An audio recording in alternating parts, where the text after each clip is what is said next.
विद्यार्थी मित्रांनो, सह्याद्री ट्युटोरियल्समध्ये तुमचं स्वागत आहे. राउल्ट्स लॉ ऍक्च्युली सांगू का, हा जो राउल्ट्स लॉ आहे ना, हा वेपर प्रेशरशी रिलेटेड आहे. ओके.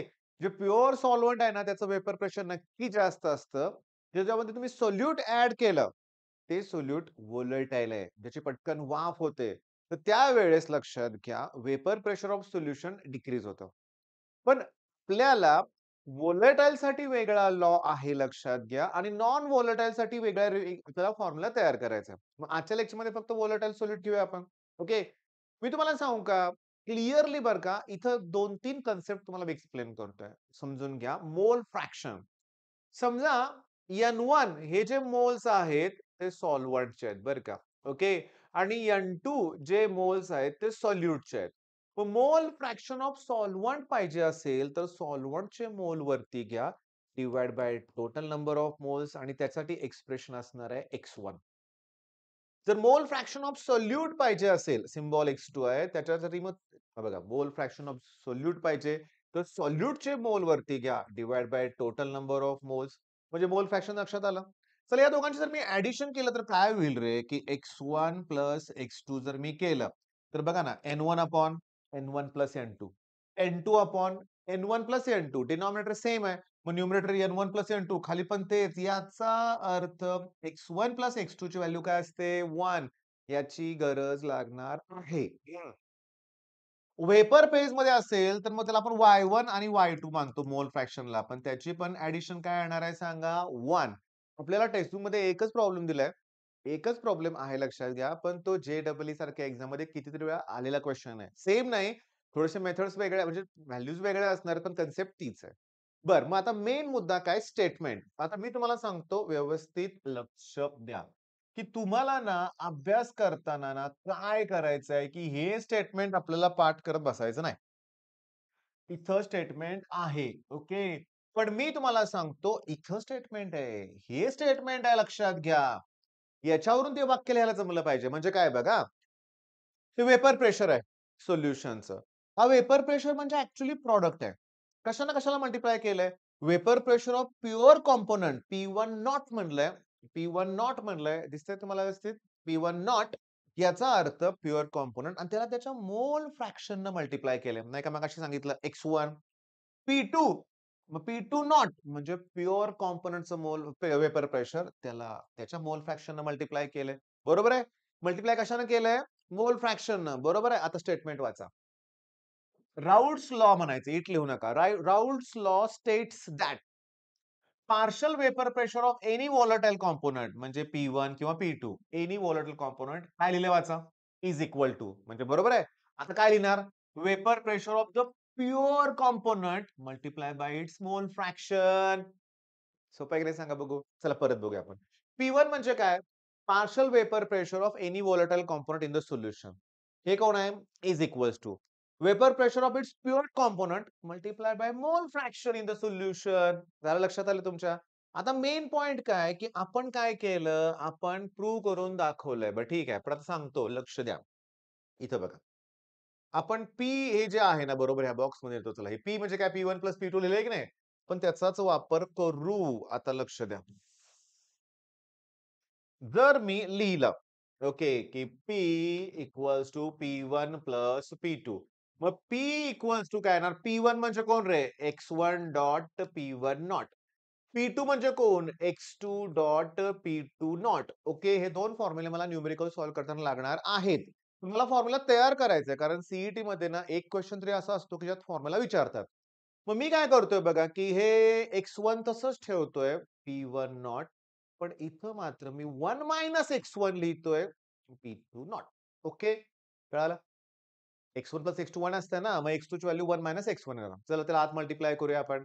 म्हणजे X1 dot P1 not plus P2 not minus P2 not dot X1. चला ह्या दोघातनं X1 कॉमन काढा. पण असं करूया आपण. पहिल्यांदा P2 नॉट लिहूया आणि इथं येणार आहे P1 not minus P2 not आणि कॉमन काढलंय X1. चला फॉर्म्युला आहे का बघूया तसा? बघा. काय फॉर्म्युला बघा P1 not okay, P1 not आणि P2 not minus P1 not X2. अरे हे तर वेगळं आहे. का वेगळा आहे? तुम्हाला मी होमवर्क देणार आहे. मी x2 ची व्हॅल्यू पुट केली 1 x1 आणि त्यांनी x1 ची व्हॅल्यू पुट केली आहे 1 x2. पुन्हा आत मल्टिप्लाय केले. पण आपण लॉजिकल लक्षात ठेवूया बरं का. जर मी P2 नॉट लिहिलं, P2 नॉट लिहिलं तर x1 कॉमन काढावं लागतंय. P1 नॉट लिहिलं तर x2 कॉमन काढावं लागतंय. बरं x1 कॉमन काढलं की P1 P2, x2 कॉमन काढलं की P2 P1. आलं का लक्षात? ओके. आता लगेच न्यूमेरिकल बघायला काही हरकत नाही बरं का बाळांनो. लक्ष द्या. Vapour pressure of pure liquid म्हणजे हे P1 नॉट आणि हे P2 नॉट आहे. P1 not, P2 not. Okay. Find the composition of liquid total pressure दिलंय किती? 600. फॉर्म्युला तुम्हाला आत्ता झालेला आहे टोटल प्रेशरचा. ओके. पण आता मी तुम्हाला सांगतो काय लक्षात घ्या, की या केसमध्ये बघा समजून घ्या. हा फॉर्म्युला पाठ नसेल तर सरळ-सरळ काय करायचं सांगतो. एक स्टेप एक्स्ट्रा होऊ दे, काही हरकत नाही. तुम्ही असं लिहायचं x1 dot P1 not x2 dot P2 not लिहा बाळांनो. माझं ऐका इथं गोंधळतात मुलं. मग आता बघा, समजा टोटल प्रेशर किती दिलंय रे? 600 दिलंय. तेव्हा तसंच. P1 नॉट किती आहे? 450 x1. आता मला x1 पाहिजे ना. इथं लिहितो की मी 1 x1 आणि P2 नॉट किती आहे? 700. मग करा की सॉल्व्ह. 700 ने आत मल्टिप्लाय करा. करतोच रे तुमच्यासाठी मी. इकडे बघा मग 600 दॅट इक्वल्स टू हे 700 ओके 450 x1 प्लस 700 आणि मायनस 700 x1. आता ऐका माझं. हे मायनस इकडे आल्यावर प्लस होतील, पण हे प्लस इकडे आल्यावर काय होतील? मायनस. मग 700 ना 450 गेल्यावर 250 उरते का रे? बरोबर आहे. 250 मग इकडे 250 x1 येणार. आणि दॅट इक्वल्स टू इकडे 700 शिल्लक आहे इंटूचं अपॉन करा. मग x1 ची व्हॅल्यू 70 भागिले 25 येईल. 25 दोन्ही 50 2 पॉइंट समथिंग काहीतरी येते x1 ची किंमत. ओके. x1 ची किंमत अरे रे रे रे रे रे! गडबड, गडबड, गडबड. x1 आणि x2 तर मोल फ्रॅक्शन आहेत लक्षात घ्या. त्याची व्हॅल्यू लेस दॅन 1 असते. मोल फ्रॅक्शन कधीही मोठा नसतो. मग आपण कुठं चुकलो? टोटल प्रेशर 600 घेतलंय. P1 नॉट 450 घेतलंय. P2 नॉट 700 घेतलंय. x2 ची व्हॅल्यू 1 x1 घेतले. Okay, okay. थांबा. मग हे 600 इक्वल्स टू 450 x1 बर.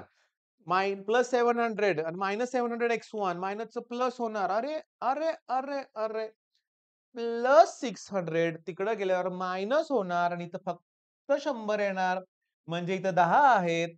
मग काय येणार सांगतो लक्षात घ्या. 5 टू जा आणि 5 आणि 0.4 येणार. बरं झालं, लक्षात आलं काय चुकते ते. बघितलं का तुम्ही किती माझ्याकडून पण चुका होतात मी मान्य करतोय बरं का. बरं x1 मिळालं. x1 मिळालं की x2 काढणं काही अवघड नाहीये. कारण x1 plus x2 equal to 1 असतं. x1 जर 0.4 असेल तर x2 0.6 येणार. Okay, simple. पण अजून काय विचारलंय काय? बघा विचारलंय वेपरमध्ये. Vapour, vapour. मग आता वेपर स्टेटमध्ये हा फॉर्म्युला लक्षात ठेवायचा. की P1 equals to Y1 dot P बर का. P1 नॉट नाही. टोटल प्रेशर घ्यायचं. मग P1 okay equals to Y1P आणि P2 that equals to Y2P.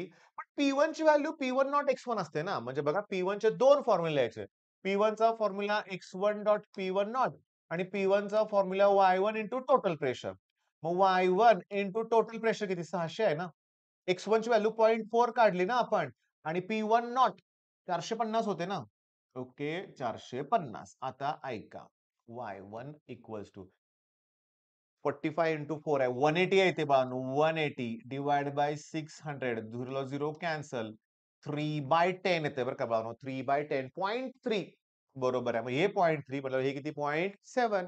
मग आता लक्षात आलंय तुमच्या. राउल्स लॉ काही अवघड नाहीये. पण मेन काय याच्यातलं स्टेटमेंट बरं का बाळांनो. आपलं 9-10 मिनिटात होतंय. पण हे व्होलटाईलसाठी आहे. नॉन व्होलटाईलसाठी आपल्याला बघायचं आहे. ते पॉझिटिव्ह डेव्हिएशन, निगेटिव्ह डेव्हिएशन हे नेक्स्ट लेक्चरमध्ये होणार आहे बरं का लक्षात घ्या. म्हणजे हा राउल्ट लॉचा पार्ट 1 आहे व्होलटाईल. नंतर नॉन व्होलटाईल असणार आहे. प्रत्येक लॉ आपण डिटेलमध्ये करतोय. प्लेलिस्ट चेक करा. कंप्लीट करा व्हिडिओ. All the best.